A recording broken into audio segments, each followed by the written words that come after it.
Il faut drainer parce que pour que la première semaine, il y aura une symétrie. Parfois, il y a une hématome de côté plus que l'autre. Même ça inquiète les patientes. Donc, quand on fasse les séances de drainage, la résorption de l'hématome et de la lymphe, c'est plus rapide.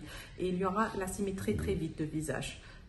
Parce que ça les inquiète, effectivement, c'est vrai que c'est très anxiogène. C'est tout à fait normal d'avoir parfois une hématome d'une côté plus que l'autre. Et les patientes... Alors l'hématome, c'est donc un peu de sang, oui. Alors que l'inflammation, ça vient plus de la lymphe. Oui. Et en fait, le drainage permet d'évacuer les deux. Les deux, bien sûr. Voilà. Oui. Et c'est vrai que une asymétrie, d'ailleurs que ce soit au niveau du visage ou autre chose, ça peut être hyper anxiogène, très inquiétant. Surtout les premiers jours, avec les douleurs. Donc, alors que bon, dans l'absolu, ça finit toujours par se remettre en place. C'est juste la première semaine, la résorption de l'hématome, première semaine du jour. Ah oui, mais alors moi, je ne vais pas rentrer chez moi tout de suite, hein, c'est pas prévu. Mais maintenant, les douleurs, ça va. La douleur, oui. À côté ici de la cicatrice, c'est un peu plus.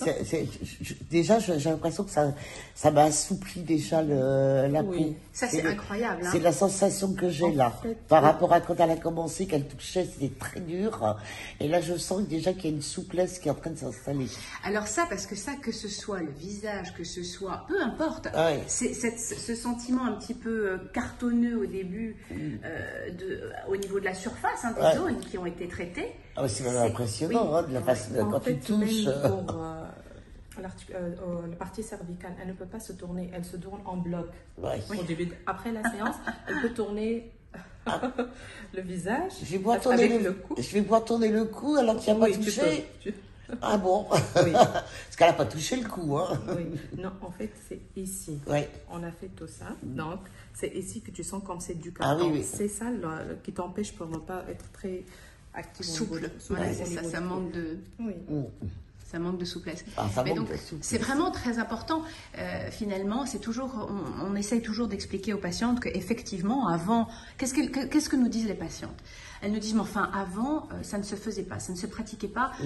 C'est vrai qu'avant, on ne conseillait pas, il y a 15 ans, il y a 10 ans, il y a même, peut-être un peu moins que ça, on ne conseillait pas forcément systématiquement, en tous les cas, aux patientes de faire du drainage.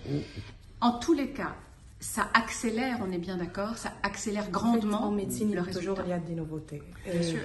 Les nouvelles études qui prouvent que suite aux séances de drainage, la patiente, elle est beaucoup, beaucoup mieux. Donc, c'est pour ça, c'est vraiment très, très important de faire des séances. C'est pour les odèmes, l'hématome, la souplesse, la symétrie au niveau des membres ou bien de visage, la bonne récupération, c'est-à-dire la patiente, au bout d'une semaine, elle peut rentrer au travail, tout ça. Donc, vraiment, sur tous les plans, physiques et psychologiques et tout. Oui, c'est ça, exactement. Et alors, ce que tu draines en faisant ces massages, ça part où dans l'organisme? C'est en fait vers les ganglions.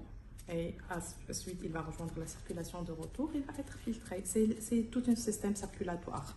Ça va partir dans les urines? Oui, ça facilite la circulation du système lymphatique, ça part dans les urines. Et en fait, comme il y en a un système circulatoire sanguin, il y en a un système circulatoire lymphatique, avec les ganglions, tout ça. Donc, quand tu fais le massage, tout ton massage se déroule essentiellement au niveau des ganglions. En fait, c'est un trajet de la lymphe. On le ramène vers les ganglions les plus proches. On stimule le ganglion pour qu'elle soit homogène. Et ensuite, on draine la lymphe vers les ganglions les plus proches de l'endroit traité. Pour que justement, ils prennent en charge ce surplus de lymphe et qu'ils le redirigent vers le circuit de filtration. Exactement. D'ailleurs, ça se fait de plus en plus pour les personnes qui ont de la cellulite aujourd'hui. Là, je connais une personne qui fait ça avec des appareils en bois. Non, ça c'est le madérothérapie. C'est autre chose. Ah, c'est peut-être autre chose, mais malgré tout, ça. Enfin, je vois là, à première vue, les gens qui le font ont l'air de dire que, au niveau de leurs jambes qui sont lourdes, avec des odèmes et tout, ça leur fait un bien fou. Oui, ça fait beaucoup de bien. Surtout, c'est plus proche au massage circulatoire plus que le drainage lymphatique. D'accord. En fait, il y a des différents types de massages, différentes manœuvres. Le drainage lymphatique, c'est une autre chose. Les massages circulatoires, c'est une autre chose. Donc, mais ça aide beaucoup pour les jambes lourdes. Voilà. C'est un peu comme la pressothérapie. Oui, la pressothérapie. Mais surtout, la pressothérapie, c'est un programme généralisé pour tous les gens, de toutes les femmes du monde. Donc, c'est pas personnalisé. C'est toujours avec kiné. Ça sera... Parce qu'on n'a pas la même taille des jambes, les ganglions sont homogènes, sont pas homogènes. Pressothérapie au niveau du ventre, ou bien bras, ou bien... Oui. C'est une machine. Voilà, c'est une machine. Oui. Ça remplacera jamais les mains. Hein. Oui, parce que on est différents. La morphologie de Bien sûr. C'est différent.